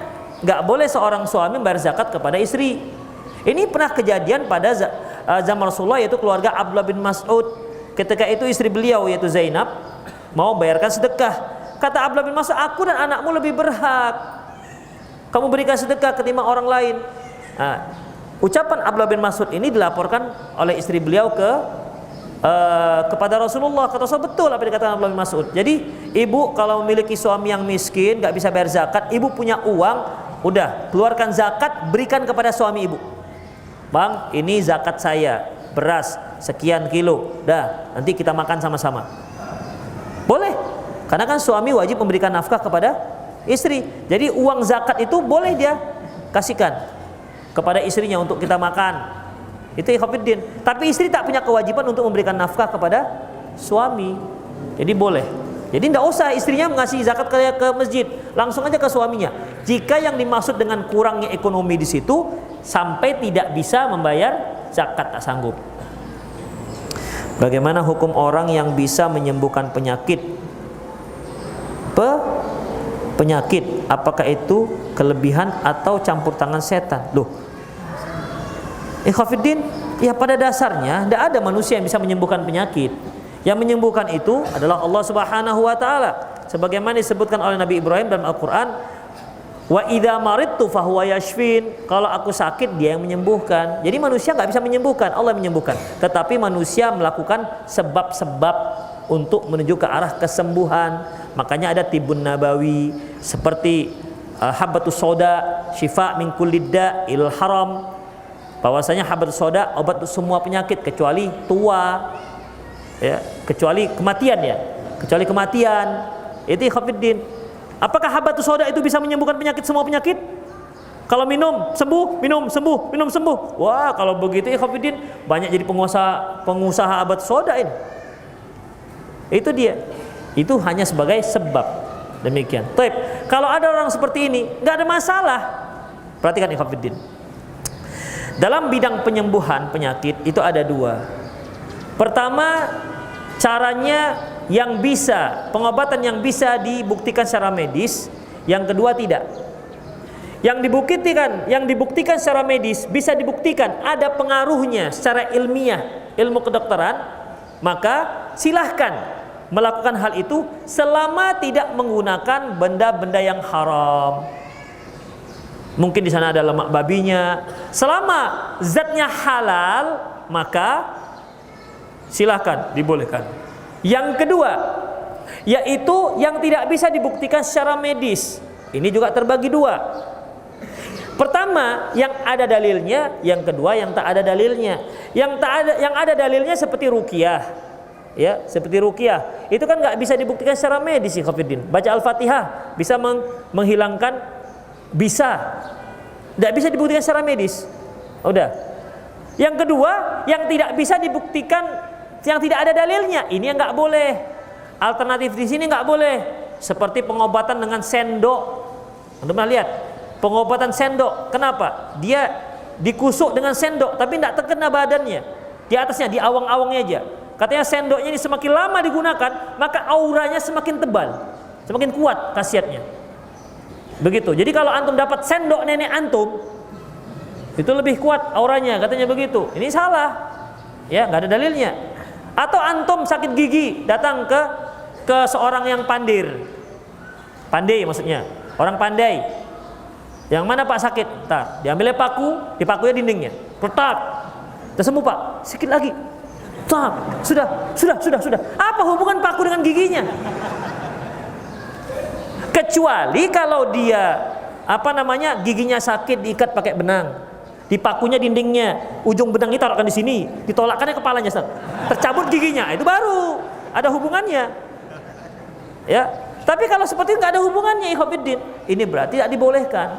Itu dia, itu mengenai pengobatan. Dan ikhwatiddin, satu hal lain yang penting, tidak ada darurat dalam pengobatan sehingga dikatakan membolehkan ad-daruratu tubihul mahdzurat. Bahwasanya darurat itu bisa membolehkan sesuatu yang terlarang. Misalnya karena tidak ada obat yang lain, maka dia penyakit diabetes, maka orang menyarankan tinggal inilah obat satu-satunya. Apa itu? Makan empedu ular. Empedu ular haram hukumnya. Oh, ini kan darurat Ustaz. Nggak ada darurat dalam masalah pengobatan. Karena apa? Karena pengobatan itu belum tentu sembuh.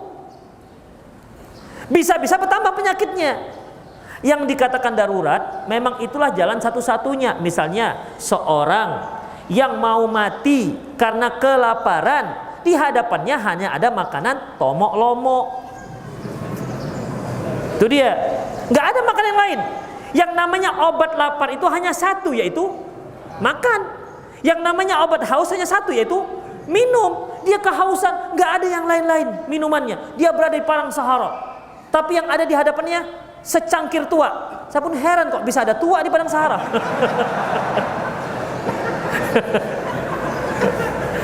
Misalnya lah ini, misalnya, iya, meninggal dia. Ini kalau nggak saya minum meninggal. Karena memang yang haus itu, ya, yang kehausan itu obatnya ya minum.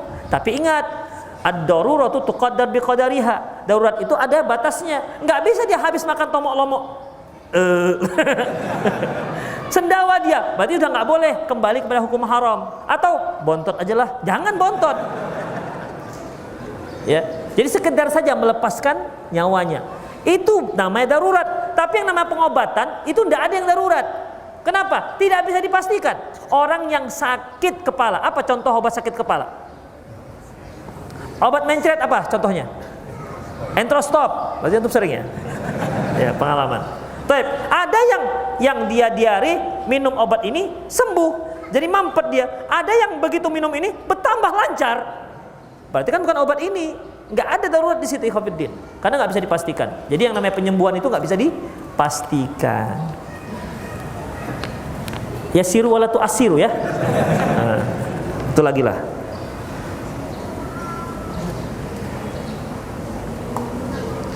Berbicara mengenai ibadah harus berdasarkan dalil Al-Quran Sunnah. Apakah ada dalil mengenai salawatan pada tarawih?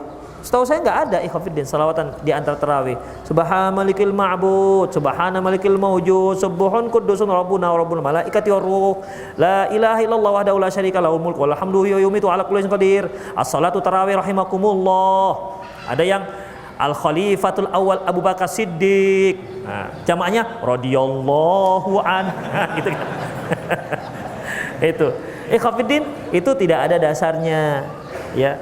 Ada yang mengatakan itu ustadz supaya tahu hitungannya, jadi nggak lupa. Itu ikhwatiddin. Tapi jelas tidak ada dasarnya sama sekali adanya salawat. Tapi masa nggak boleh salawat?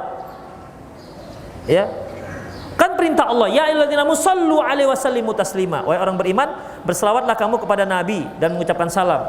Iya, ibadah itu ada terkait dengan 6 hal. Pertama, bilangan, jumlah atau ukuran. Kalau dia punya ukuran dan jumlah, laksanakan sesuai dengan jumlah dan ukuran. Kalau tidak, jangan dikaitkan dengan ukuran. Terkait dengan tempat, kalau ada ibadah terkait dengan tempat, maka laksanakan sesuai dengan tempat. Ibadah yang tak terkait dengan tempat, jangan kait-kaitkan dengan tempat. Demikian juga ikhwatiddin, waktu, ibadah yang ada waktunya, laksanakan sesuai dengan waktunya. Yang tidak terkait dengan waktu, jangan kait-kaitkan dengan waktu, kecuali dengan dalil. Demikian juga salawat ikhwatiddin. Salawat itu umum, silahkan antum berselawat kapan saja. Tidak ada waktu yang khusus. Taib, kecuali ada beberapa dalil seperti hari Jumat diperbanyak. Hanya ikhwatiddin, bagaimana kalau kita kaitkan dengan tarawih? Itu perlu dalil. Bagaimana kalau seandainya dalilnya, Ustadz, ketimbang kita diam aja, meneng wae, mendingan kita selawat, ya kan? Mendingan kita selawat. Taib, kalau kita katakan, kenapa kau harus pilih talawat? Baca Quran kan bisa. Kenapa harus salawat? Itu ikhwatiddin. Jadi untuk menentukan ini harus berdalil. Bukan berarti tidak boleh salawat. Ya kalau antum pas memang ingin salawat, silakan salawat. Tapi itu bukan sunnah. Yaitu untuk mengisi waktu, silakan ikhwatiddin. Masalahnya sekarang kan harus diilzamkan. Ketika tarawih tidak ada salawatnya, nggak enak tarawihnya. Kenapa? Nggak meriah. Nggak ada selawatnya. Iya, nggak ada selawatnya. Di sana tuh selawat, semangat, begitu. Apalagi ada suara satu, suara dua itu kan, suara sama-sama dengan suara satu, suara imamnya, ada Bilalnya. Itu ikhwatiddin. Jadi bukan salawatnya nggak boleh, tapi masalah mengkaitkan ibadah ini dengan waktu tertentu yang tidak, atau mengkaitkan ibadah dengan ibadah yang lain yang tidak ada dasar. Contoh lain ikhwatiddin, berjabat tangan setelah salam, masya Allah boleh, silahkan, gak ada masalah setelah sholat. Rasulullah katakan apabila dua orang muslim bertemu kemudian berjabat tangan, maka berguguranlah dosa-dosanya. Ya, idal taqal muslimani wa tasafaha, apabila dua muslim yang bertemu kemudian berjabat tangan, berguguran dosanya. Makanya orang Indonesia itu kalau berjabat tangan digoyang-goyang supaya gugurnya banyak katanya. Ini juga bid'ah baru. Itu ikhwatiddin. Jadi di tempat lain nggak ada seperti itu. Nah, jadi bid'ah itu Ustaz enggak. Kalau meyakini lebih afdol digoncang-goncang karena lebih besar, lebih banyak dosa yang gugur, itu baru bid'ah. Tapi kalau setelah tradisi nggak ada masalah. Salam sini, salam ini, silakan, nggak ada masalah. Salam, wah itu, udah lagi tuh. Kalau dulu salam komando jihad, sekarang salam PDI kan gitu.